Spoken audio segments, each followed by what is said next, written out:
right, and for the secretaries, I believe that we are live if you want to start your recording as well. So hello, everyone, and welcome to the Senate Committee on Health and Human Services. I'd like to call to order the meeting for February 4th, 2021 at 3:31 p.m. We were pretty darn close to starting on time. We're going to go ahead and start with some opening remarks. I'm not typically one to read a long set of opening remarks, but because we are working in a virtual environment this session, at least at the beginning, I did want to make sure that I got some information out there to the public. So I am going to do a little bit of reading to you. I apologize in advance. So first of all, everybody on the Zoom, please remember to mute your mic when you're not speaking so we can avoid disruptions. And if you can, turn down your personal cell phones so that when you're on camera that we're not getting any interruptions. I'm going to go ahead and have the secretary call the roll just to make sure that we know who's here. Senator Hardy. Here. Senator Harris. Senator Here. Senator Keith Heather. Here. Senator Spearman. Senator Spearman is excused. And Chair Ratty. I'm here. Thank you. All right. So let's just talk a little bit about how these virtual meetings are going to proceed and how the public will be able to participate. So as you know, because of the COVID pandemic and in the interest of the safety of the staff and legislators who are in the building, but also the public, the building is currently closed for any physical attendance. That said, we've worked very hard to make sure that there are lots of opportunities for you to still participate with our committees and to make sure that we get your input. So as in all previous sessions, all committee-related information is available on the Nevada Legislature website under a tab that is known as the Nevada Electronic Legislative Information System, or NELIS, which is accessible always on our website. This is a system that we've received awards for being able to give information to the public, and it's the same system that we've been using for a number of years. There are basically 4 ways that you can participate. You can register to participate in a committee meeting through this new system, and that will then place you in line to be able to testify on a bill or to be able to provide public comment during the meeting. If you submit written testimony, you can submit it to the email address that's on the agenda. Written testimony is equal to spoken testimony. They all end up in the public record. And we encourage you, given that we often are under time constraints and can't always get to everybody, to make sure that you submit written testimony if you want to make sure your comments are on the record. You can always share your opinion via the legislature's opinion application on NELIS. And then if you just want to watch the committee meetings, you can watch them online or you can watch them on our YouTube channel. There is information all about all of this under a help tab on the Nevada Legislative website. If for any reason you're having any challenges navigating this system, feel free to email me and we'll get some staff to reach out to you to help you make sure that you can participate. Again, if you want to testify on a bill, we are asking that you please register first so that we know that we're out there. You are out there and we know about how many people we're trying to accommodate in a meeting. These committee meetings are listed in several places on NELIS. And again, this is just the same as it's been in the past. So you just go find that committee meeting, simply click the participate button, which is near the meeting date and time, and then fill in all that required information, which is not very much, basically just your name, the agenda item that you're interested in, and whether you are in support or opposition or neutral on that bill. This is the same thing that would have happened if you had attended in person when you signed in for the meeting. Again, just a note, just because you register doesn't mean you will be guaranteed to speak. In a 120-day session, we can't always take all verbal testimony, but we will always take your written testimony. And again, detailed instructions on the help desks. So with that, I hope if you missed any of that, I know it was a lot. If you go to the agenda for this meeting, it's in writing there, all of the different ways that you can participate as well as contact information for us to get you more help. So with that, I'm going to go ahead and start with some committee introductions. What I'm going to ask is that each of the members of the committee just do a brief introduction with a little bit of your background, who you represent, and we're going to end by asking everybody what their favorite dessert is and why. So I'm going to go ahead and start with Senator Hardy. Thank you, Madam Chair.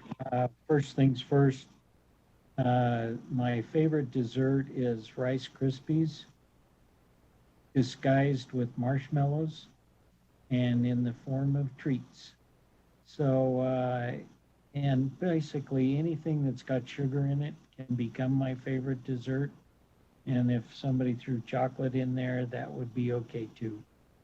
So I'm representing Senate District 12 in Southern Nevada, and grateful to have been in this committee before, and grateful that we have such a wonderful chair for this committee, and appreciative of the efforts that staff have been doing and will do, and look forward to serving.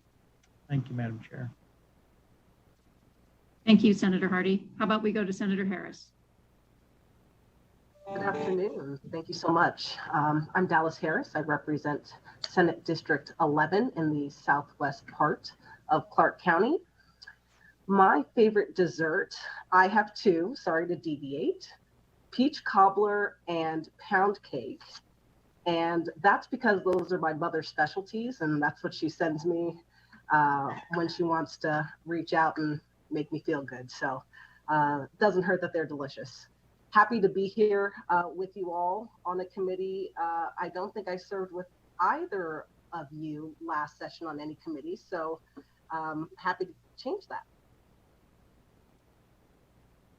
Fantastic, Senator. Thank you and welcome to the committee. And how about Senator Keycapper?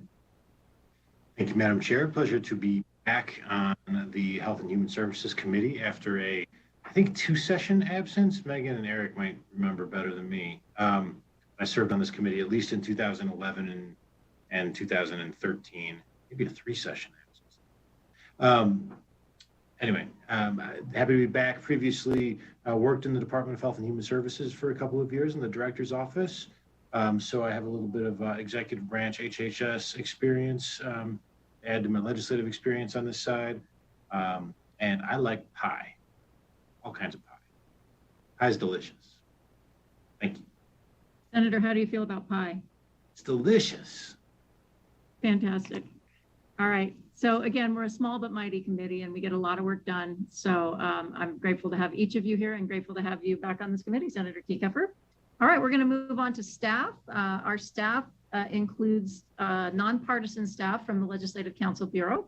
And so I'm going to start with our committee policy analyst, Megan Kamlasi. Thank you, Madam Chair. My name is Megan Kamlasi. I'm a principal policy analyst with the Research Division of the Legislative Council Bureau. This will be my 3rd session staffing Senate Health and Human Services. And prior to coming to Nevada, I worked in Colorado for the National Conference of State Legislatures on health and human service issues as well. And I'm looking forward to working with you all again this session. On my favorite dessert, chocolate chip cookies, because it's the ultimate comfort food. Fantastic. All right, I'm going to move on to our committee's legal counsel, Eric Robbins. Eric, if you would introduce yourself.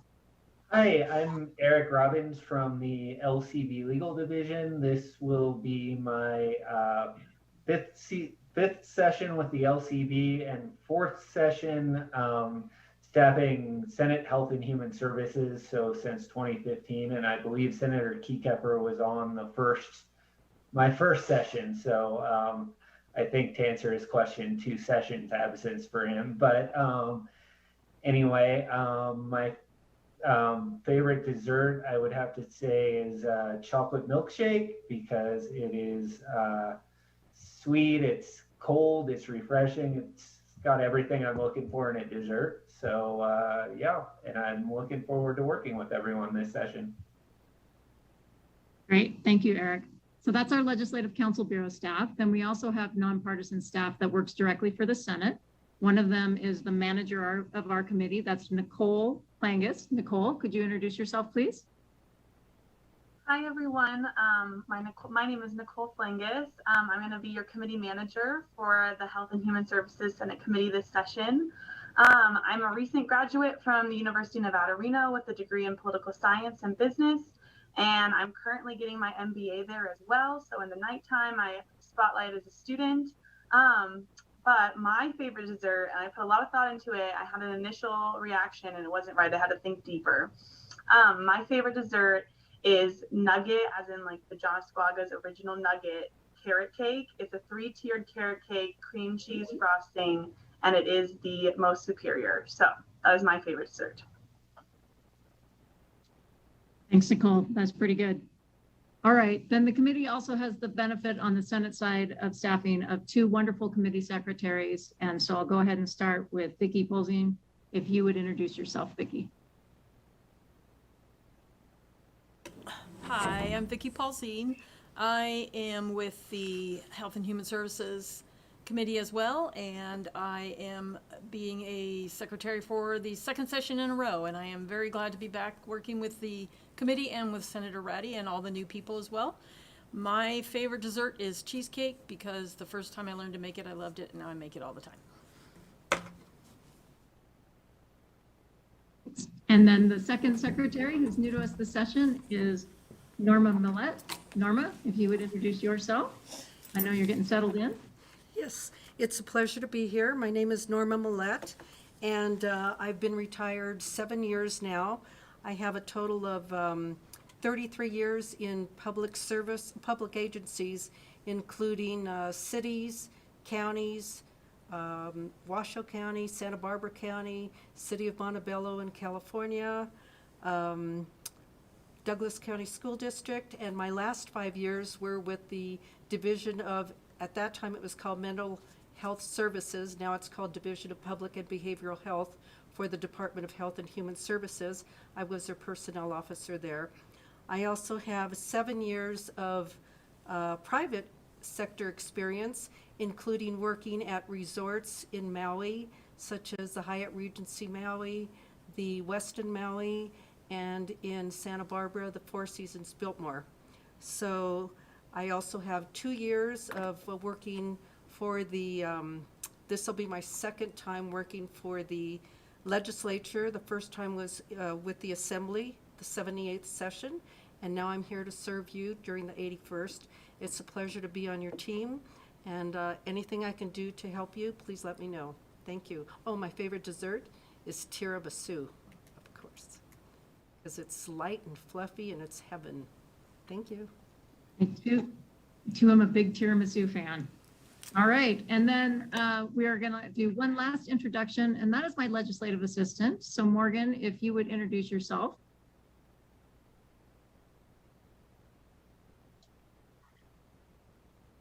Hi, my name is Morgan Briscoe. I'm the legislative assistant for Senator Julia Ratty. This is my first session in the building, and my favorite dessert is lemon bars. I just like sour and sweetness all together. Great, thank you, Morgan. And so I want to just again highlight Morgan Briscoe and Nicole Flangus. If you call the legislative building because you're having a challenge with participating with our committee, those would be the 2 individuals that would be best situated to help you navigate Nellis and registering to participate in all of those things. So feel free to reach out to Nicole or Morgan if you're having any issues. I will go ahead and introduce myself now. My name is Julia Ratty. I am the senator representing Senate District 13, which is kind of the urban core, the center of Reno and Sparks. Nevada native, and it's my dream job to chair the Senate Health and Human Services Committee because these are issues that I am particularly passionate about. My favorite dessert used to be, I used to always say it was the one that was that we had on our wedding night, which was a very dark, dense chocolate with a raspberry drizzle. And that carried me for a lot of years, but we started watching the Great British Baking Show, and I was introduced to Millionaire's shortbread. And then my husband started baking Millionaire's shortbread. Good stuff. Shortbread, dark chocolate, caramel, and then if you're really going crazy, some coconut. So it's wonderful. All right, thanks everybody. It's going to be a great session, and I appreciate working with you. We're going to get down to business now. Our first order of business is to adopt the committee rules. I'm happy to have our Legislative Council Bureau assistant or analyst, walk us through those rules if you'd like. They are essentially the same rules from last session with the exception of adding the virtual elements. And if anybody has questions, now would be the time.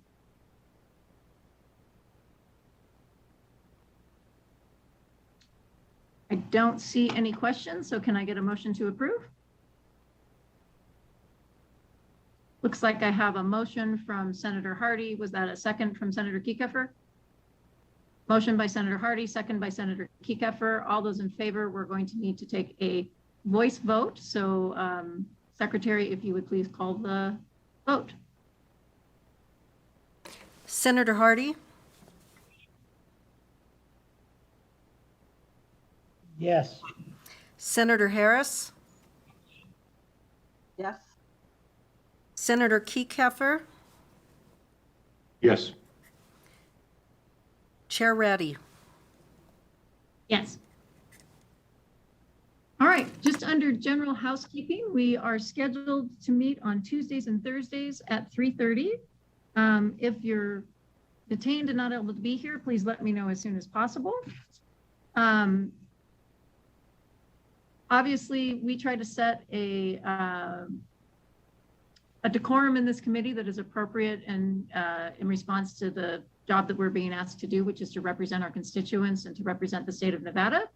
And so my request is, of course, that we always be courteous to each other and to witnesses. This has not been a problem in our committee, but we don't engage with anybody who's doing public testimony who is trying to get us to become animated or angry or anything along those lines. We tend not to do that in this committee. We're going to make sure that we hear the testimony that's necessary to create the legislative record. We're going to make sure that the intent of the bill is clear and that everybody understands the bill. We're going to give folks the opportunity to share their opinions with it, and then we're going to decide whether or not it's good policy for the state of Nevada. We will require everybody to submit exhibits in an electronic format as early as possible, but no later than 2 days in advance of the meeting if we can. We're really just trying to give our staff, particularly in this virtual environment, as much time as possible to make sure that everybody has access to the information. If you need an exception to that rule, please reach out to myself or the committee manager, and we'll see what we can do for you. With that, we are going to move on to our next item of business, which is presentation. We are lucky. We are newly in charge of the cannabis sections of the law. This is something that was moved from the Senate Judiciary Committee into the Senate Health and Human Services Committee. And so because of that, we are going to take a presentation regarding cannabis and the Cannabis Compliance Board as our opening item. I would like to note for the public, as well as for the members of this committee, typically we do about 2 weeks of introductory presentations with the Department of Health and Human Services to establish a baseline understanding about DHHS and how all of their divisions and how they work. Given that we have a relatively tenured committee and much of that folks are pretty familiar with those agencies, instead of taking the time to do that in this committee, we're not going to do those basic agency presentations. However, I will note that the Assembly Committee on Health and Human Services, which does have quite a few new members, is going to do those presentations. So if you're a member of the public or a member of this committee that would like to see those presentations, please feel free to watch the Assembly meetings to get caught up on that information. The only one we're going to do in this committee is the Cannabis Compliance Board, and that is because we are new to this area. Senator Hardy, looks like you have a question. That is actually a clapping motion icon emoji that says hallelujah about the presentations that we may not be able to get unless we go to the Assembly. I appreciate your support on that decision. And you just reminded me that I was supposed to tell you all as we are going through this, if you would like to ask a question, please just notify me in the chat so that I know to call on you. But I appreciate the support for that decision. So with that, we are going to do the one presentation, and not to say that there might not be another presentation down the line, but for the kicking off of the session, we do want to have a presentation from the Cannabis Compliance Board. So I would like to welcome Tyler Klimas. He's the Executive Director of the Cannabis Compliance Board, and his team to begin their presentation. Great, thank you, Chair and members of the committee. My name is Tyler Klimas, for the record, and I am the Executive Director of the Nevada Cannabis Compliance Board. I appreciate the opportunity to be here to address the committee today and give an overview of the CCB and talk about how this agency was brought online over the past 12 months. I'll also talk about the agency's responsibilities and how we oversee the cannabis industry in the state and how that differs from past iterations of cannabis oversight. I know most of you are familiar somewhat with the evolution of cannabis in Nevada, but I'd like to add a few remarks on the history on how we got to the CCB before we pull up our PowerPoint here. As you are all well aware, we are a new state agency created through Assembly Bill 533 during the 2019 legislative session. Cannabis oversight in Nevada has had an interesting history in its transition from the Department of Health and Human Services when medical cannabis was legalized, then to the Department of Taxation in 2017 when cannabis was legalized for recreational use. As laid out in ballot question 2 in 2016, cannabis, if legalized for recreational use, was to be regulated like alcohol in the state of Nevada. However, even in 2017, there were recommendations that an eventual creation of a single regulatory body to oversee cannabis in the state would likely be necessary at some point.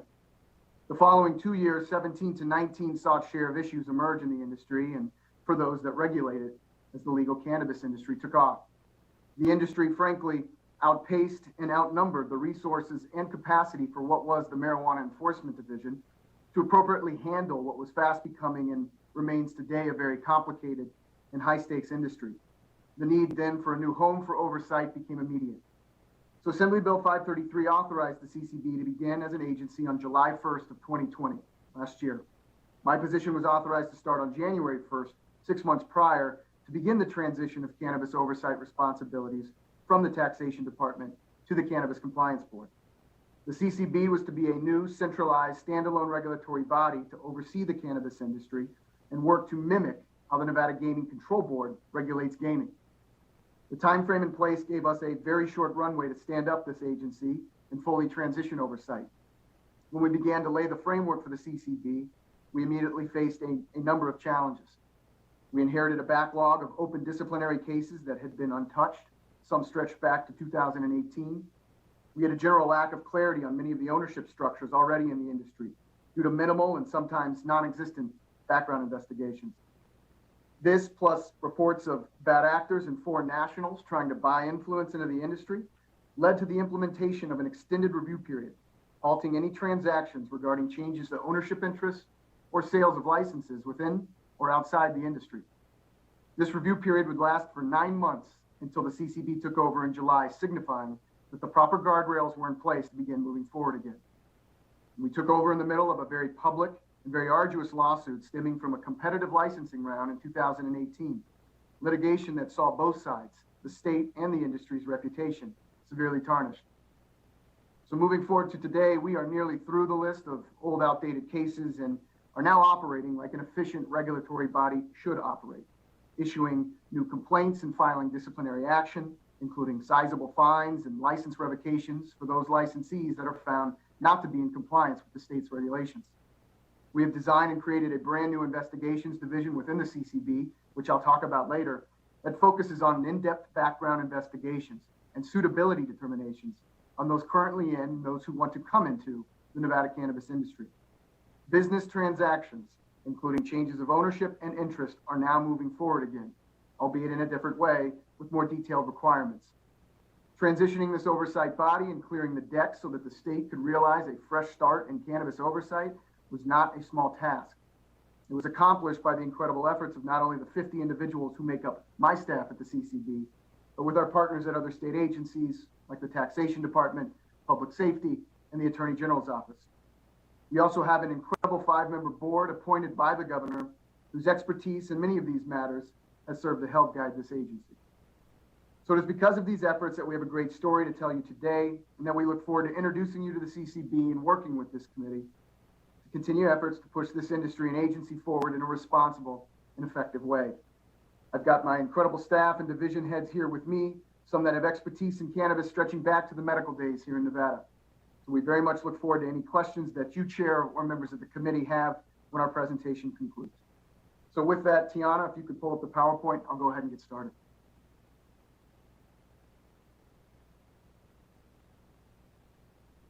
Great, so let's begin with the makeup of the new Cannabis Compliance Board. The CCB is made up of 5 board members appointed by the governor. This board acts as the final decision maker for regulatory matters, discipline, and final licensing within the cannabis industry. The board is currently chaired by former Nevada Supreme Court Chief Justice Michael Douglas. The CCB staff currently authorized at 60 FTEs, however, with a number of positions on hold for budgetary reductions, acts as the administrative arm of the CCB, performing all functions necessary to carry out oversight of the industry. I'll touch on our agency functions later in this presentation. Also created in AB 533 was the Cannabis Advisory Commission. This is a 12-member commission created with 8 industry appointments to act in an advisory capacity to provide insight and non-binding recommendations on regulatory matters to the board at the request of the board and executive director. Now, as I mentioned, the CCB took over the reins of the cannabis industry 7 months ago. And with this transfer of oversight, we ushered in a new way cannabis establishments were to be regulated. We aligned our operations and our structure to adhere to the public policies laid out by the state in AB 533. That is, strict regulation of all aspects of the industry and an importance placed on protecting the public trust and confidence in a safe and well-regulated cannabis industry. We developed our mission statement and guiding principles to reflect these values, and all agency decisions and actions are run through this document. Now I'd like to talk a little bit about the NCCR. This is our core set of regulations that guide the Nevada cannabis industry. The NCCR consists of 14 sections and is designed similar in format to that of the state's gaming regulations. You will see a common theme here as I reference gaming quite a bit in this presentation. The original set of NCCRs, this includes over 130 pages of regulations, were adopted by the board at its inaugural July 21st board meeting. The regulations have since been added to and revised, and the board will vote to adopt a second set of revisions and additions at its February board meeting. Now, that point is significant, but because contained in the legislation creating the CCB was the recognition that the CCB must have flexibility to be able to keep up with the pace and demands of an industry like the cannabis industry in Nevada. AB 533 exempted the CCB from many of the provisions in the Nevada Administrative Procedures Act, which means the board has the ability to adopt regulations and make changes at a much more rapid pace.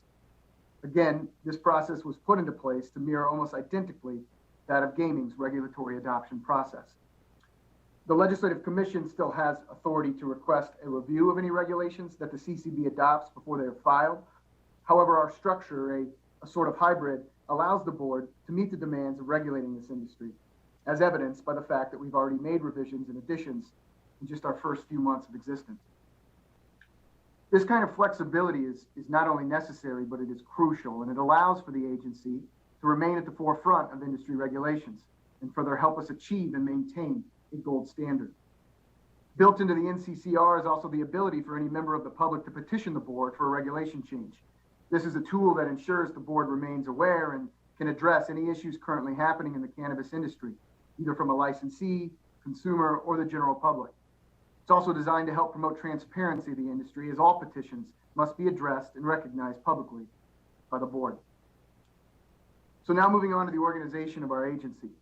As part of the development of the CCB, we took a hard look at the current organizational structure and made significant changes to address not only what we perceived as upcoming needs, but also what we knew that we would have to accomplish to satisfy the public policy goals.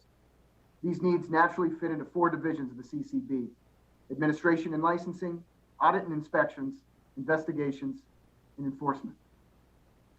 Our administration and licensing division maintains the database of our operational and conditional licenses, our database of over 10,000 active registered agents in the cannabis industry, and is responsible for processing applications for agent cards, packaging requests, change of locations for current establishments, licensing and renewal application, and also works with local governments to ensure the appropriate local zoning and permitting has taken place before any approval. The Administration and Licensing Division also works closely with the Department of Public Safety and the FBI to conduct background checks and review background reports of applicants applying to receive a Nevada Cannabis Agent Registration Card. Next is our Audit and Inspection Division. Our Audit and Inspection Division performs in-person inspections of all cannabis facilities, including routine inspections, pre-opening inspections, facility modification approvals, and any follow-up necessary for investigations. Our facility inspectors are all registered as environmental health specialists, allowing for in-depth inspections on such things as imminent health hazards, safety of ingredients and final products, sanitation of facilities, use of equipment, and other public health matters. We also have dedicated lab inspectors in this division, tasked with examining Nevada's 10 certified testing laboratories. These lab inspectors each have decades of experience in laboratory inspection and analysis, with expertise in analytical chemistry, microbiology, and quality assurance. Finally, we have a suite of auditors whose main task is to audit inventory and tax reports submitted by our licensees to ensure what the licensee is reporting, both in sales and inventory, match up correctly with our seed to sale tracking system. This tracking system is what we use to have real-time insight into all licensees' operations and to ensure daily compliance and all products are legally sourced and sold. Next is our investigations division, and this division is very new for cannabis oversight in this state. As I referenced at the beginning, that 2019 report of possible foreign influence, in addition to just general weaknesses in the background investigation and suitability review of current cannabis establishment owners or new owners entering the industry by purchasing existing licenses, really necessitated this wholesale change in how we perform background investigations. Early in 2020, before the CCB was fully authorized, I began working with former Gaming Control Board Chair Sandra Douglas Morgan. And we worked out an arrangement to essentially borrow, if you will, expertise in the form of gaming staff to help craft our new investigations division. It's a great story because that expertise eventually joined our agency full time and now leads our investigations division. Reimagining the state's role in investigating and vetting potential licensees in the cannabis industry has allowed us to move past a lot of those initial concerns and heartburn that not only the governor but members of the public had regarding the issues that plagued the prior oversight body. The investigations division now vets all potential licensees and affiliated owners, officers, and board members. This work, which is similar to gaming, includes now conducting in-person interviews, a full suite of background and due diligence checks, and financial analysis. Our investigations division reviews and processes all transfer of interest requests. So these are requests to either transfer ownership internally or to sell ownership to an outside individual or company, all of which did not exist before the CCB took over in July. The investigations division also reviews all management contracts and changes to officers and board members and provides our board members with comprehensive investigative reports to help the board make its licensing decisions. Finally, our enforcement division evaluates all complaints made against the licensed facility, including incident reports that are filed by facilities themselves. The enforcement division includes post-certified enforcement agents that also work with our inspectors and auditors during investigations. Per AB 533, all disciplinary investigations are performed in conjunction with the Nevada Attorney General's office. We have two spectacular senior deputy attorney generals assigned to the CCB, and they work with our team to review investigations and prepare disciplinary complaints when warranted. The board is the final arbiter in all disciplinary matters and has final approval regarding any settlement agreements. Civil penalties in our industry can include warnings, fines, destruction of product, suspensions, and revocations of licenses and agent cards. Our enforcement division also partners with local and state law enforcement on joint investigations and information sharing. So now to provide a few statistics and general industry information, and again, we're happy to answer any follow-up questions on any of these. For some statistics, there are 739 total medical and recreational operational licenses statewide. Many of these licensed medical and recreational establishments are located together. We call that co-located, but they're owned by the same operator. The types of facilities we license here in Nevada, it includes cultivation facilities, production facilities, dispensary and retail facilities, independent testing laboratories, and distributor licenses. Now, some of the differences between medical and recreational use in Nevada that may be useful if any legislation comes in front of the committee. Medical patients have higher possession limits. They can purchase products with higher concentration. Also, the 10% excise retail tax does not apply to medical sales at the retail level.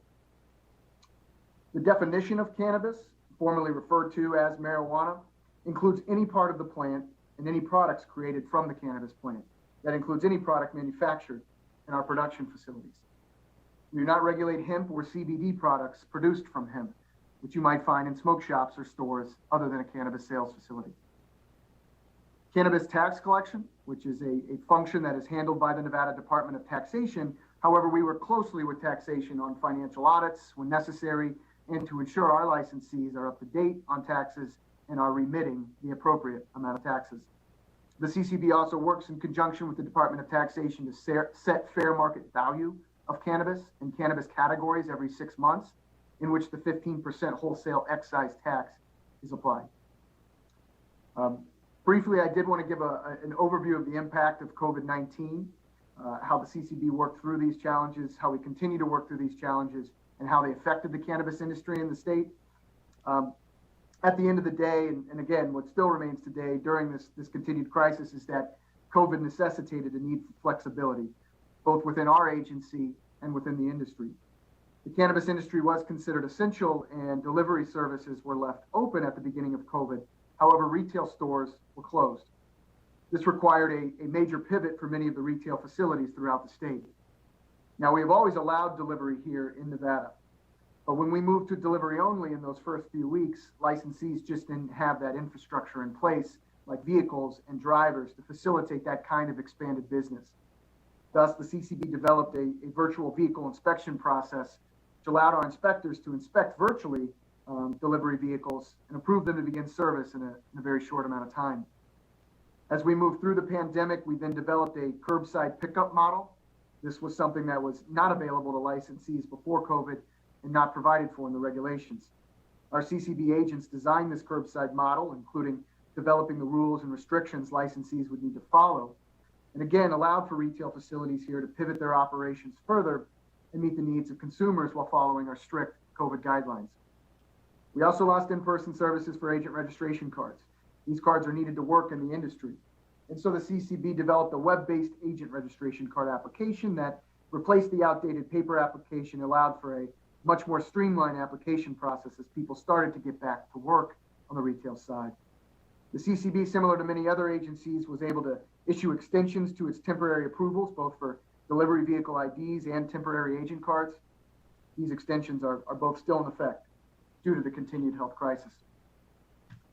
So, Chair, that concludes the presentation and overview, but you had asked that I also provide an update on any hot topics that I thought may come up in the session dealing with cannabis. I've heard a number of concepts, a lot of interesting concepts being floated, but I think, as you know, there's not a lot of bill language just yet to digest. One topic which I believe we will likely see is on consumption lounges in Nevada. Obviously, there was considerable discussion on consumption lounges last session. Contained in AB 533, the CCB was required to submit a report on consumption lounges to the legislature by January 1st of this year. I did include that report as supplemental materials for the committee.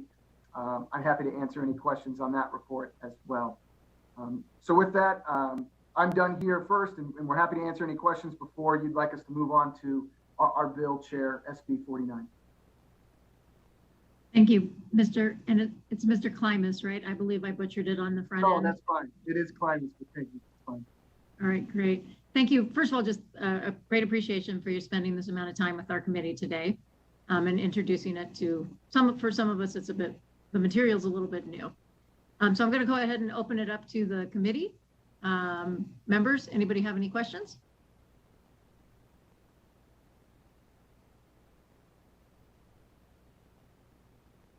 Wow.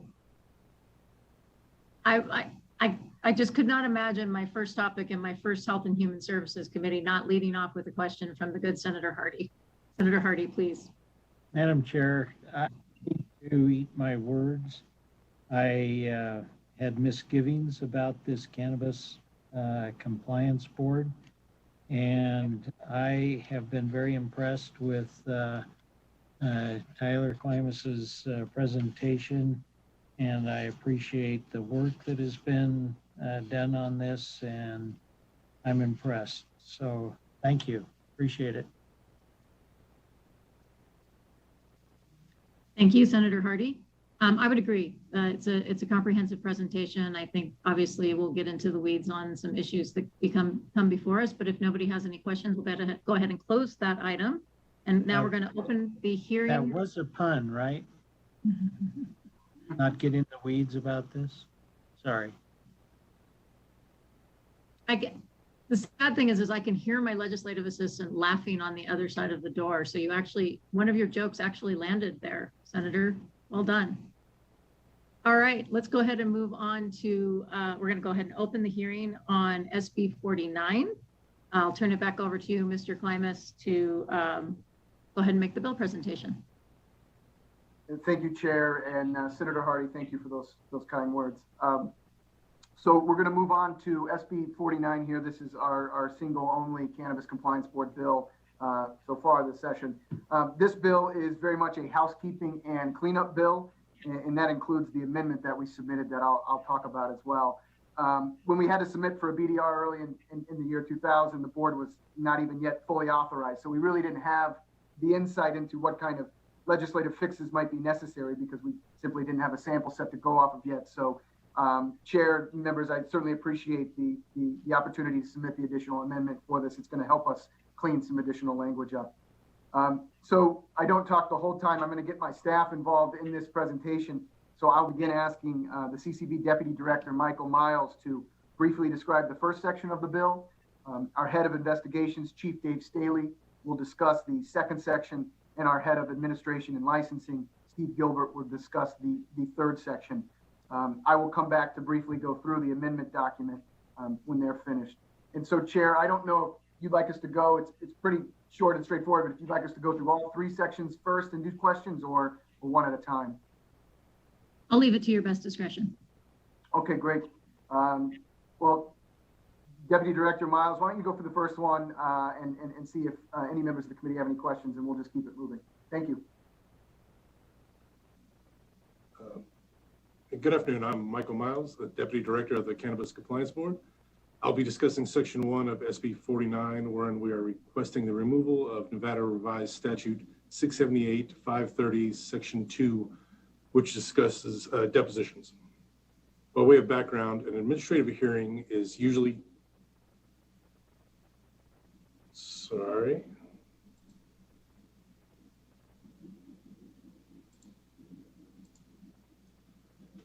let me move this off to the side.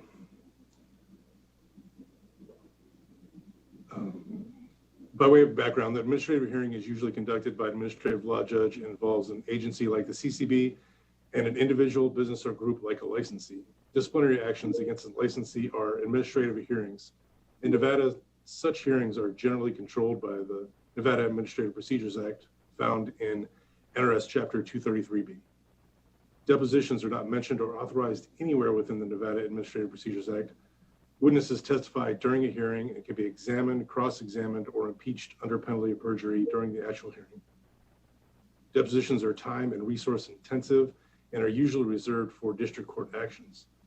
Notice must be given, usually 2 weeks, to a witness before deposition can be taken. A court reporter must be retained to transcribe the depositions. The witness must be prepared for a deposition by attorneys, and then everyone, attorneys, witness, and court reporter, must gather for the deposition to be taken. The court reporter transcribes the deposition, and the parties must purchase the transcript to prepare for a hearing. Depositions in administrative hearings should be very rare. Again, witnesses can be examined during the actual hearing. The CCB is not controlled by the Nevada Administrative Procedures Act, but the board has a similar structure within its own statutes, in particular, NRS 678A 500 through 640. The difference is that depositions are mentioned in NRS 678 520 Section 2. The board would like this section removed from the statute, as the board is concerned about the time and resources expended for this procedure. The administrative law judge would still have the authority to allow a deposition, but this could be limited to certain situations, such as when a witness cannot attend a hearing for whatever reason. Thank you for your time, and I'm available if you have any additional questions.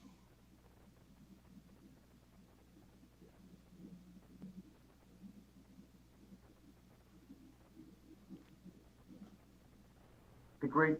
Well, Chair, if there's no questions, should I just keep it moving along? Anybody have any questions on that section of the bill? Seeing none, you can keep going. Thank you, Chair. Chief Staley. Good afternoon, Chair Ratty and members of the committee. For the record, my name is David Staley. I'm the Chief Compliance Audit Investigator for the Cannabis Compliance Board. I will be discussing Section 2 of SB 49, wherein we're requesting additional language be included in NRS 678B 340. NRS 678A 450, which addresses regulations in general, already provides for the board to adopt policies and procedures under which it may waive the registration card requirements for any person who holds ownership interests of less than 5% in a cannabis establishment, which the board did through the adoption of NCCR 5.112 and NCCR 5.125, which allows us to waive that agent registration card requirement. The additional language requested for NRS 678B340 simply references the ability already provided by 678A450, which only addresses regulations in general, and includes it in statute that specifically addresses the registration card requirement. Thank you for your time, and I'm available if you have any additional questions.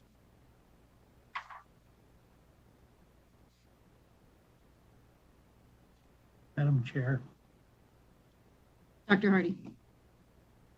I'm a little confused. So from what you said, you already have the ability to make regulations, and this allows you to make regulations.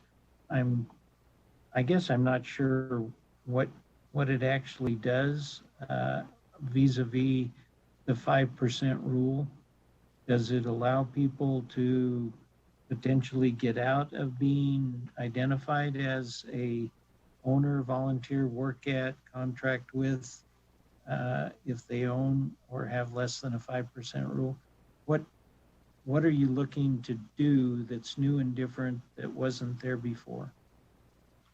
Senator Hardy, through Chair Ratty, the request that we have before you really doesn't provide for us to do anything new. We felt that there could be potential confusion because the language provided in 678B340, the board did in fact use to craft the waiver regulations that we have in place.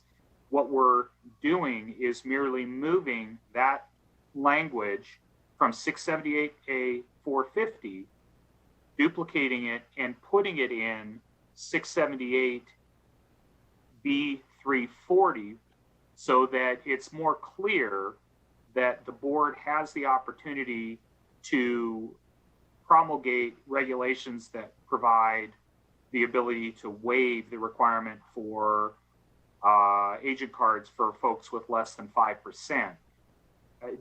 I believe you also wanted me to go into a little bit more detail on what that entails. Correct. Currently, the NRS provides that anybody with any interest at all, and that could include one single share of a company or 0.1% of ownership, our regulations require that we do a background investigation on every individual owner and that they get an agent card registering them with the CCB for their ownership of the company. With most companies, that's not a big deal because they have 4 or 5 different owners. So it's very possible for us to do a background investigation on all those individuals. And it's really not an onerous process on the industry either. With the various publicly traded companies we have and some of the private companies that have many investors, there are a whole bunch of investors that really have no control or involvement in the operations of the cannabis establishment. For instance, we have some closely held private companies where one of the owners gave a share to Aunt Ethel in Idaho. Well, Aunt Ethel really has no involvement in the running of the cannabis establishment. She has only the one share. And specifically today with the issues with COVID, it's very difficult for Aunt Ethel to go anywhere to get her fingerprints done or anything else. One of the premises that we have identified following the gaming model is the concept of control is very important with all of our different cannabis establishments and licensees. So if a company is able to first make a request for a waiver pursuant to either NCCR 5.112 or 5.125, and they're able to provide us with information proving that these less than 5% shareholders are not involved in control or operation of the company, this gives us some leeway to allow those individuals not to go through the agent card process. Extrapolating a little bit further, when you have a publicly traded company that may have thousands of shareholders, such a requirement is onerous and in fact restricts the ability of the publicly traded company to have its shares traded on a daily basis.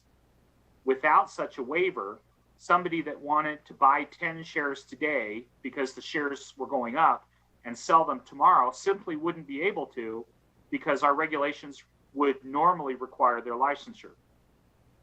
What this does not cut out, however, is our regulations also require that individuals in a control position where they have shares, or even if they have no shares, they must file an application for a cannabis executive card. That means that if you have a CEO or a CFO or the chairman of the board of directors or any other individual that's able to exercise control in the operations of a company or materially participate in the profits of a marijuana company, that they're required to be found suitable and get an executive agent card, even if they have no ownership of the company whatsoever. What waiver exists right now, and what are you going to change it to? The waivers already exist under 5.112 and 5.125. Those exist in regulation already, and those were promulgated based on the ability provided to the board under 678A 450. So we won't be adding any new regulations, and in fact, we're really not adding anything new to the statute. We're simply duplicating the language already in statute and moving it to areas where it helps clarify any questions there may be under 678B 340. But we already have the waivers in place. I believe they would have been approved by our board at its July 21, 2020 board meeting. And the board has already approved some of those waivers, both for specific individuals on closely held companies and for larger numbers of shareholders for publicly traded companies. And what you're talking about is about the marijuana statute. So what's this going to do to Aunt Ethel in Idaho? Well, if a company, it will do nothing unless the company applies for a waiver first. Right now, Aunt Ethel is required to submit fingerprints and go through our background investigation to get an agent card, even though she's never even been to the cultivation production in Henderson, Nevada or Pahrump.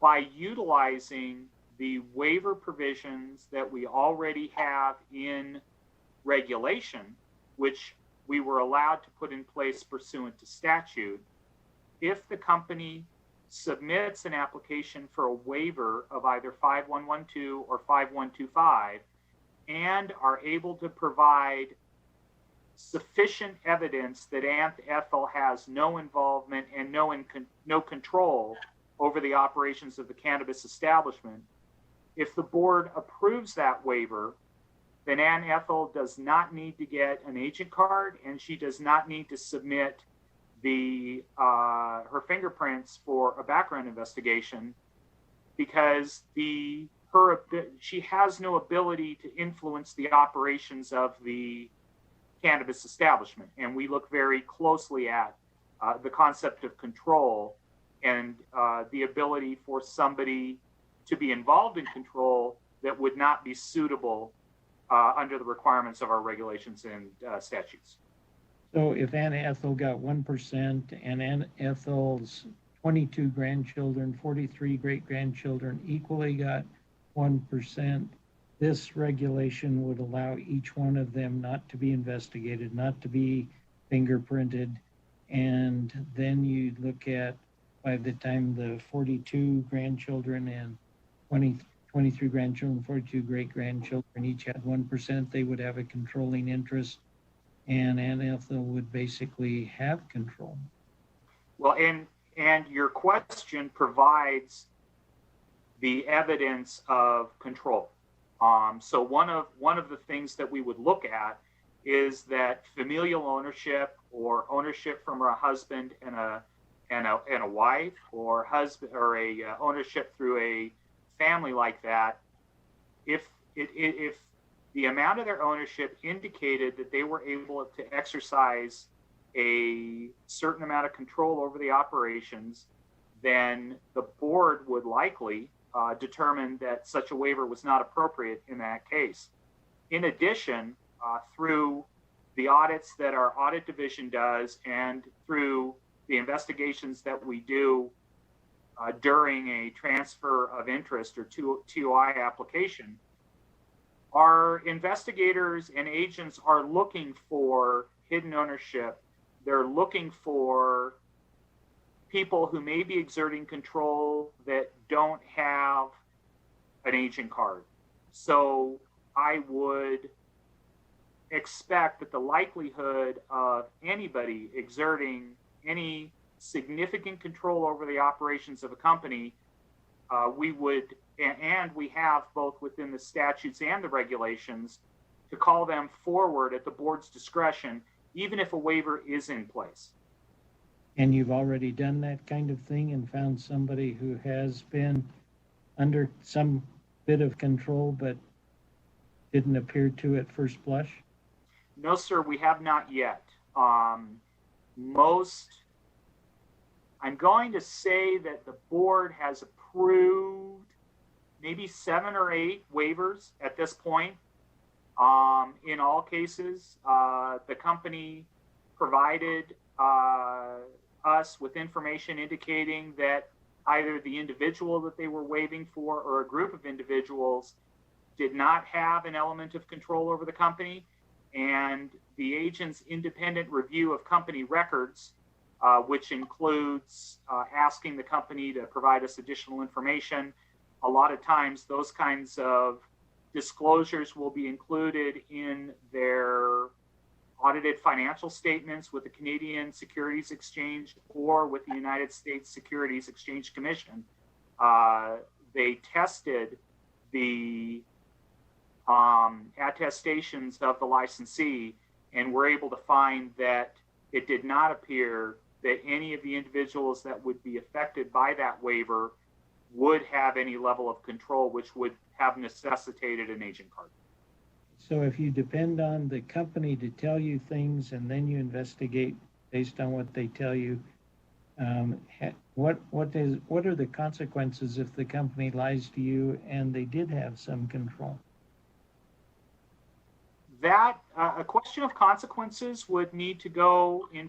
Our board members are the individuals that make those kinds of decisions. If we determined that there were individuals that were in a control position but that had tried to circumvent our agent card requirements, we would identify the circumstances.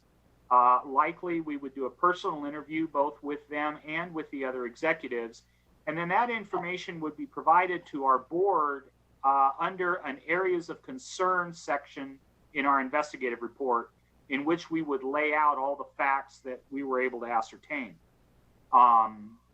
It would not surprise me that we'll find cases where the individual exerted a level of control without submitting the agent card application. But what would surprise me is if they did so with the express intent to circumvent our requirements. I would expect initially that it would be a communication problem or a mistake. However, we would give the company the opportunity to address our areas of concern. If we were able to determine that it was done specifically to address or to circumvent our regulatory structure, knowing the board members we have and their reputation, I believe there would probably be a very wide range of very public and difficult penalties that would be assessed against that company. Well, the company could lose its license, et cetera, et cetera. Yes, sir. Our regulation or our statutes provide that we have, the board has a wide range of penalties that it can assess against those companies, up to and including the revocation of their license.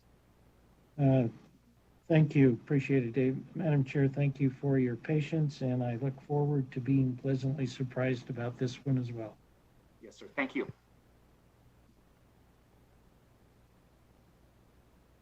Great, Chair, if you'd like me to move on. Actually, I have a question. But before I go, is there any other questions on this topic from any other members of the committee? Great. So I understand that this is generally just clarity, and so not necessarily speaking to the content of the change. I just am curious, given Dr. Hardy's lines of questioning, what's the other end of the spectrum? We talked a lot about Aunt Ethel, but what about a publicly held corporation where I technically have an ownership interest because I'm a stockholder, don't have control, but how do you decide within a large publicly held corporation who has to have this kind of screening? Chair Ratty, this is Dave Staley for the record. The publicly traded companies, both under the Canadian Stock Exchange and the SEC, have certain reporting requirements in which they have to make public disclosure on an annual basis, and then the individuals, in many cases, have to make disclosures when they acquire certain levels of shares. The statutes that we operate under provide a under 5% threshold and a 5% and over threshold. Currently, the waivers that we have adopted pursuant by regulation allow us to waive the requirement that an under 5% individual, if they indicate or if they prove that they're not in a control position, may assess the waiver. Anybody over 5%, 5% or over, automatically is required to get a cannabis executive card, and we do not have a waiver ability for them to waive that requirement. Keep in mind that in a large publicly traded company, a 5% position would be a significant position and is somewhat uncommon in publicly traded companies. While a 5% position may not give them control, or in the case of an institutional investor, they may not want, or they may disclose that it's for a investment purpose only and they will not be exerting any control. The statutes have determined that that threshold is 5%. So we automatically assume that because of the potential for a controlling position or an influencing position exists at a 5% threshold or above, any individual or company with an ownership of 5% or above is required to get an agent card, and our board can call that company forward as well if they conclude that it should be licensed as like an owner or a licensure as an acquisition of control. So if I'm a retirement system that has a 5% ownership, how do you give a card to a retirement system? We have, in that case, if you're, I'm sorry, Chair Ratty, David Staley for the record. Go ahead. You're fine. In the case of a large institutional investor, or we're now seeing investment funds or other areas that, or other entities that have pulled the investment ability of many. So in the case of an investment fund, none of the individual shareholders or participants of the investments guaranteed by the fund have any control of their investment or of the activities of the fund itself. Typically, in the case of a fund or in a investment company that operates a couple different funds, they'll have fund managers, or they will have executives identified that manage or run the investing activities of the company and are responsible for those investments. If that's the case, they're identified by the company for us, and we require that the fund or the institutional investors provide us with an understanding of how decisions are made for the fund, and the individuals that can make those decisions are required to have an agent card.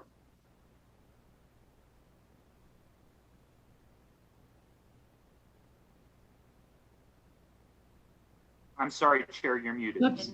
Okay, let's go ahead and move on. And if I may, for briefly, these concepts mirror the best practices of the Gaming Control Board. While our statutes and regulations are not as detailed or as far-reaching, it was very important to us that we look to the premises and the concepts of control and the basic premise of regulation by the Gaming Control Board, and we're basically taking those best practices and using them for the cannabis industry. So are you saying that the practices mirror the gaming industry, but the statutory framework or the regulatory framework does not? Our regulatory framework does mirror gaming. It's not as expansive. For instance, Gaming Control Board has separate regulations for limited liability companies and corporations and publicly traded companies. When we crafted our regulations pursuant to statute, we did not lay out the specific delineations as the different types of companies, and instead went to the core concept of control over the operations of a cannabis establishment. Okay, let's go ahead and move on to the next section. Great, thank you, Chair. Tyler Klimas for the record. So I'll introduce Steve Gilbert to present on section 3. Steve. Thank you, Director Tyler Klimas. Good afternoon, Madam Chair, members of the committee. My name is Steve Gilbert with the Cannabis Compliance Board.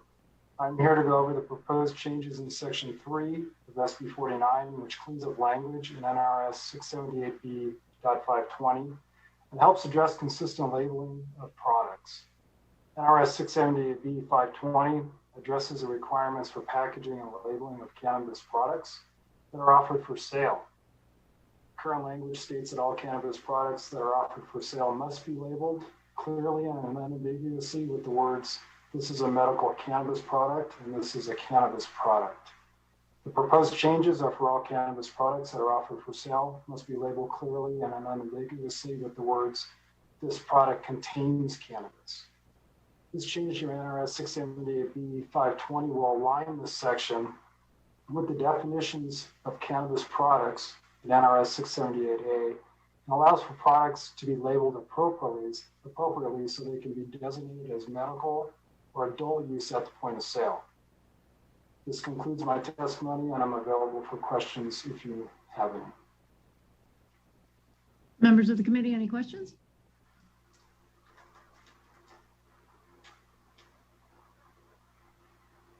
Seeing none, I have one. Seems like a reasonable change. Question about the existing stock, and does it grandfather in anything that's been produced within a certain time frame, or how are you working through the transition? The transition of the existing labels? Yeah. Thank you, Madam Chair. Steve Gilbert for the record. So we are allowing the industry to work through their existing labels.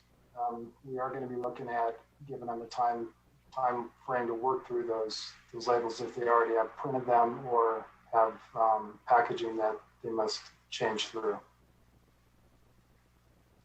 So do you see that happening through a regulatory process where it's clear what the cutoff date is for using those labels, or? Madam Chair, Steve Gilbert for the record, that'll be guidance that is given from the board to the industry. I'm just smiling a little bit because it feels a little bit like you all have a lot more flexibility to get some things done than perhaps some other agencies that we are accustomed to dealing with. where there might need to be a little more clarity in either the law or either the NRS or NAC. Am I reading that wrong? Madam Chair, to go over the record, no, you're not. And we are actually in the process of looking at the regulations and potentially holding some upcoming workshops to go over these packaging and labeling guidelines. Okay, but you're basically on the record saying that if folks have existing stock, they'll be able to use their existing stock. For a worksheet period, yes. But that's the intent. Okay, great. Any other questions? Senator Harris, was that, please? Thank you, Madam Chair. Maybe this isn't actually a real problem, but by removing the difference in labeling between medical cannabis and just regular cannabis product, would this inhibit, let's say, police enforcement's ability to know someone has a medical product, although they don't have a medical card? Steve Gilbert, for the record, through you, Madam Chair, to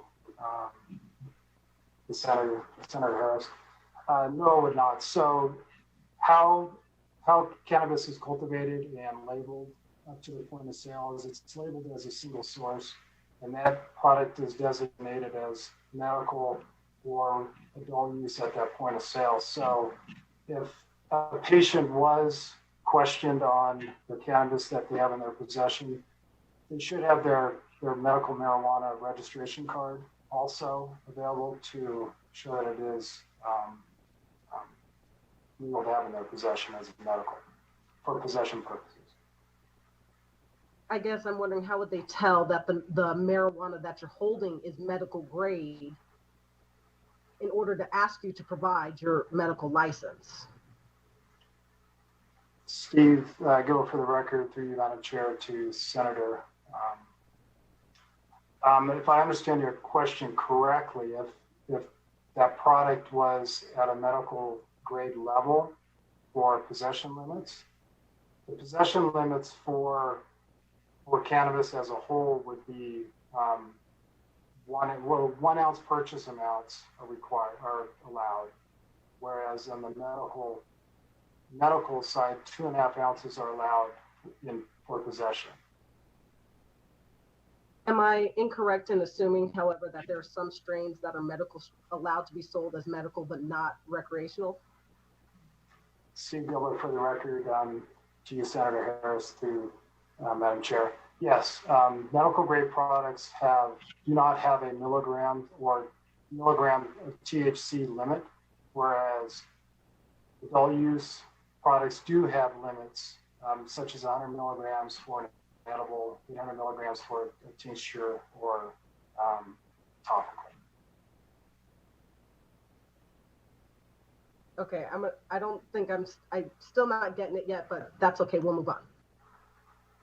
Yeah, no, I think just some clarity on that is important, just so that we have it on the record. So all products that contain cannabis can be used as either adult use or medical use. But there are a small subsection of products that can only be used as medical use because of the concentration within that product. Is that correct? Madam Chair, so you'll the record, yes, that's correct. Be sold as a medical product. But those are the only ones that are sold as a medical product. The rest of it really is just a matter of taxation, whether or not you pay the extra 10%. Madam Chair, Steve Gilbert, for the record, yes, that's correct. Great, thank you. Thank you, Senator Harris. Appreciate the line of questioning. Anybody else? Okay, Mr. Klimas. Great, thank you. So I will talk through now the amendment, and I just want to say we apologize. Some of our staff is from home, or working from home, or participating from home. We had some COVID issues in our Carson office this week, so thank you for bearing with us on that as well. So I will go through the amendment, and this amendment that we submitted includes language to provide for additional flexibility to extend the 45-day requirement for the CCB to hold a hearing after a licensee answers a complaint. In some cases, especially in complicated disciplinary matters, 45 days may not be enough time for either sides to gather the resources together to hold an appropriate hearing. The aim will always be to move expeditiously through these hearings and complaints, but this amendment simply allows for a request to be made to the chair of the CCB for approval of extension of the 45-day hearing requirement. And I'm just going to keep moving through these because they're simple, and we'll do some questions after. The second section simplifies the process for serving complaints against a licensee. Currently, the way the statute is written, the board has to vote blindly on approving service of a complaint as a procedural matter. They don't get to see the complaint or know who the complaint is issued against. They just know that the CCB and the Attorney General's office recommended that it be filed. So frankly, it becomes an onerous process that is not a good use of board staff or the AG's time. The chair and other board members have made this point known at our first board meetings on the record. So this simply allows for the executive director to serve the complaint and does not change any part of the process thereafter. And finally, the third section allows for the board to employ additional services to assist in disciplinary proceedings when necessary.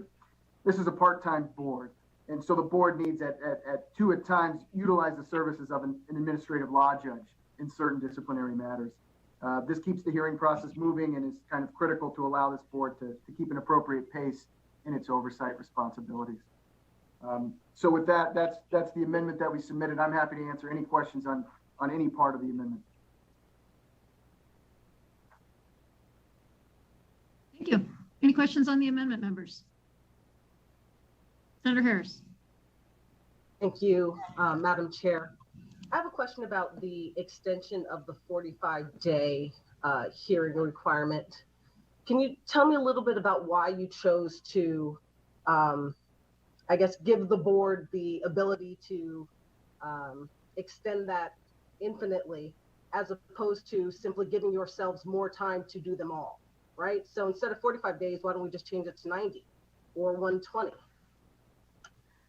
So, and Chair, through you, Chair, to the Senator, and Senator, I hope I don't get a call about this later, but our Chair of the board is former Supreme Court Chief Justice Michael Douglas, and when a former Supreme Court Chief Justice is comfortable with the request rather than extending the date, and honestly, and I say that in jest, but really it's to not extend that process. The goal is always going to be to get these through quickly within 45 days. And so I think our thought process here was putting 90 or 120 days kind of just lends it to hang out there. And even when I mentioned we take over and we've got cases that are like 2 years old, right? And so where we can keep this kind of tight and on schedule is where we'd like to. And that was the thought process behind not putting in a larger date, but just keeping it some kind of request process that requires active work to get that extension and to not get that extension if the chair wishes not to approve that extension. And would you be willing to consider putting some type of constraints around the board so that people know I at least have the right to have this heard within a certain time, right? Because if the extensions can be continually granted, then you actually never know how long it might take. You have no guarantee anymore. The 45 days kind of becomes irrelevant. Yeah, I certainly understand what you're saying. I think we could probably look to put some guidelines if that gives you a greater comfort level.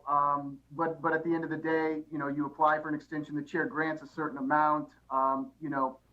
Certainly the option would be to continually grant that extension, but I don't believe that would be the intent, and I don't think that works out well for the board, staff, or licensees in that matter. So I would hope that practice wouldn't be common. And I can tell you, at least with this chair, Senator Harris, it would not be common.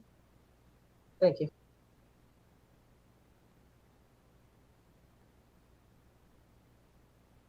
And I'm just reading a message from staff, so I think we're going to want to get clarity on this issue as well. The board wouldn't extend, nor staff request an extension. The requests for an extension only come from the petitioner, isn't that correct? No, it would come, so it could come either from like our deputy attorney generals or the licensee that it was issued. Great. Okay. Thank you for that clarification. Appreciate it. Okay. Any other questions on the amendment?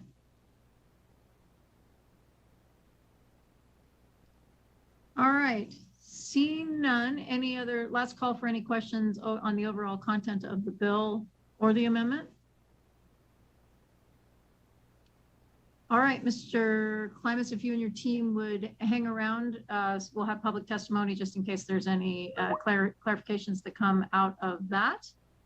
I would also just like to note, based on something that you said, this is the Health and Human Services Community Committee, and as I will speak for myself as chair, we are not in any way discouraged by the fact or upset by the fact that folks are working from home.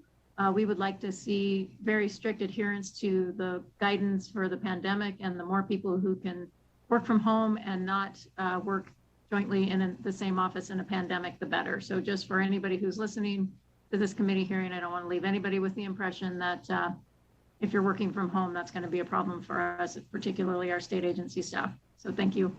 Thank you for that.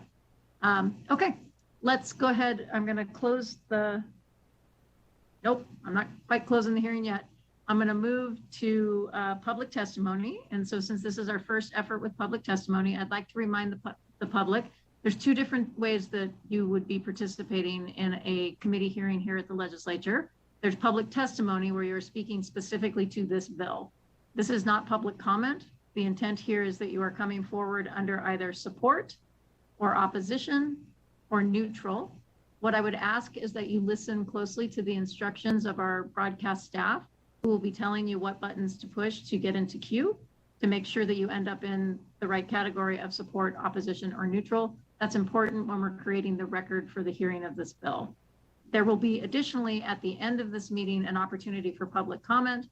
That is the time when the public can comment on anything that they want. We hope it's related to the work of the Senate Health and Human Services Committee, but it doesn't have to be on this bill. So again, this is the time to listen to the directions if you want to testify specifically on SB 49. EPS, if you could go ahead and open that up. Good afternoon, Chair. We do have 3 callers on the line. So callers, to testify in support of the bill, please press *9 now to take your place in the queue. Once again, please press *9 now to take your place in the queue for testimony in support.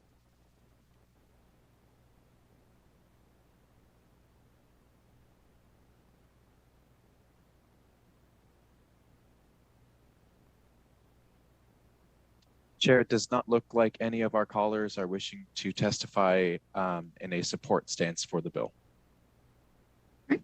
We'll go ahead and move on to opposition.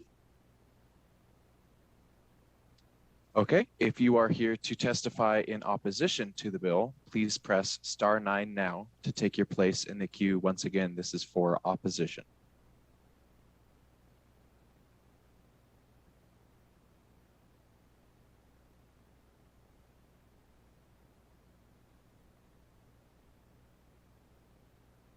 Call with the last 3 digits of 728. Please slowly state and spell your name for the record. You will have 2 minutes and you may begin now. I'm sorry, I'm just going to interrupt real quickly. For the purposes of public testimony today, we will not have a time limit. I think we have a small enough number and plenty of time. My apologies, Chair. That's okay. Once again, caller with the last 3 digits of 728. Please slowly state and spell your name for the record, and you may begin.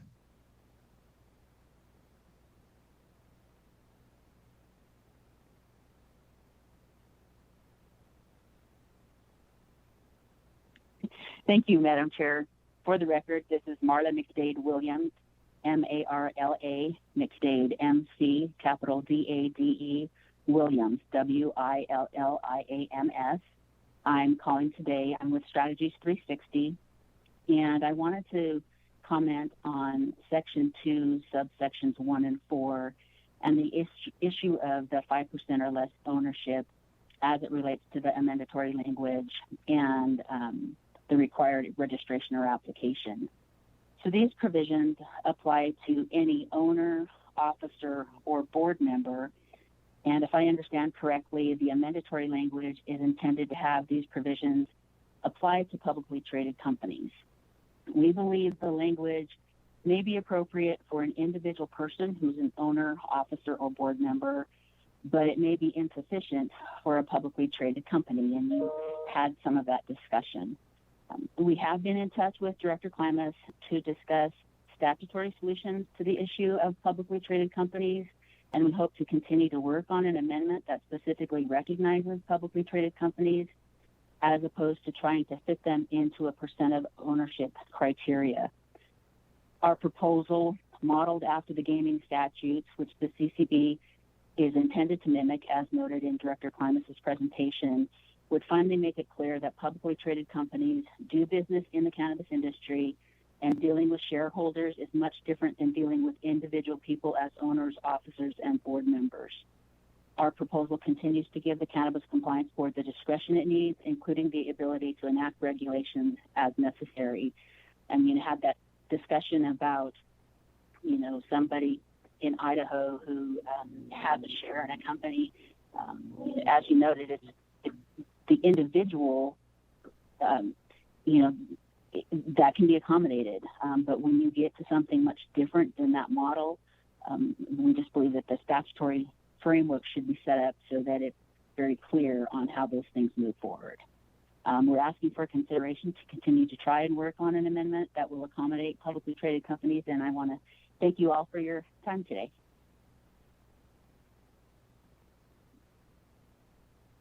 Thank you. We can go on to the next caller. If there are any more callers wishing to testify in opposition to Senate Bill 49, please press star 9 now to take your place in the queue.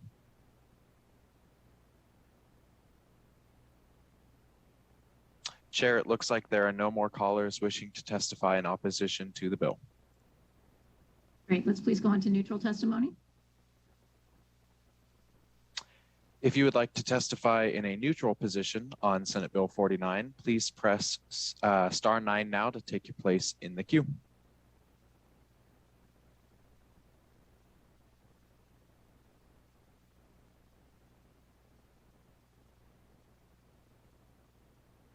Caller with the last 3 digits of 048, please slowly state and spell your name for the record, and you may begin.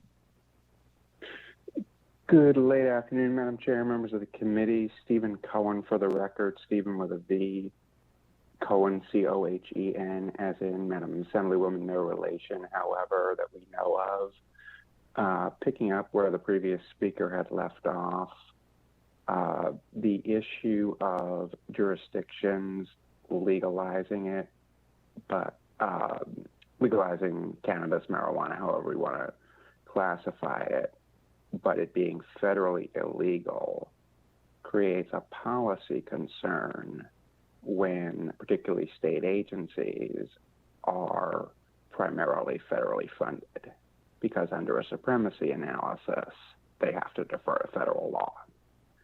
For example, about 2 weeks ago, I was under consideration for a couple of days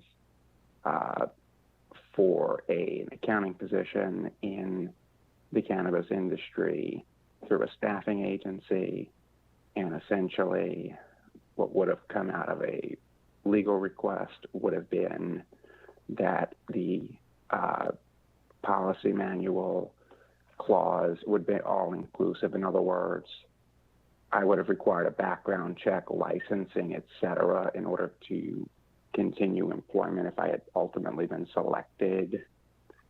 But the licensing, which is merely to pick up paperwork and take it back across the street, as I understood it from the staffing agency recruiter, can get expensive. And when the company waits till the last minute to do their 1099s and W-2s, sometimes folks don't have that kind of money laying around. Rather than send an entire 273-page manual as an example, I'd like an opportunity to be able to get you just a copy of the one section where this is promulgated as an example, and I could probably have that to committee staff at some point tomorrow. With that, thank you, Madam Chair, and I yield. Senator Reddy, you're muted. Thank you. Thank you, Megan. Thank you, Mr. Cohen. Appreciate your testimony, and for you and for anybody else who is listening, just we're going to keep reinforcing this. There's an email on the agenda, which is the appropriate place to submit anything that you would like to have the committee to have as part of the public record. With that, we'll go back to BPS. Any more testimony under neutral? Chair, there are no more callers wishing to testify in a neutral stance on the bill. Great. So with that, Mr. Klimas, if I could ask, sounds like we have a stakeholder interested in talking to you about an amendment. No judgment. It's day 4 of the legislative session, and we're all just getting started here. Actually, I give you credit for drawing the short straw and having the first bill, which meant that you caught us on a day that we had a lot of time and lots of energy around questions on what was mostly a technical bill. So thank you for being our guinea pig. But I would ask that you connect with the caller under opposition and just see if there's an opportunity to accommodate what they're looking for, at least be prepared to come back to the committee and help us out with that issue. Chair Tyler Klimas for the record, absolutely, will do. Great, thank you. So with that, I'm going to go ahead and close the hearing on SB 49 and open up public comment. BPS, is there anybody on the line for public comment? We do have one more caller. Great. And I should say, under public comment, we are going to limit it to 2 minutes. So Ms. Kamlasi, if you would keep time for us. Okay, a caller with the last 3 digits of 107. Please slowly state and spell your name for the record. You will have 2 minutes and you may begin now. Good afternoon. My name is Mona Lisa Samuelson. That's MONALISASAMUELSON. I represent the medical cannabis patients living here in Nevada. And we want you to know that we're very pleased to see the move from the Judiciary Committee to the Health and Human Services Committee when it comes to overseeing cannabis. For medical patients in particular, this progress means a lot. Thank you for allowing us to come. Thank you.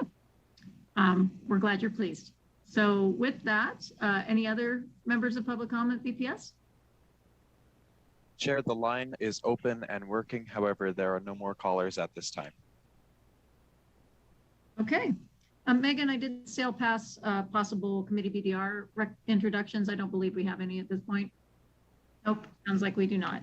All right, with that then, we are at the end of this meeting. I appreciate everybody's participation, and our next meeting will be on Tuesday, February 9th.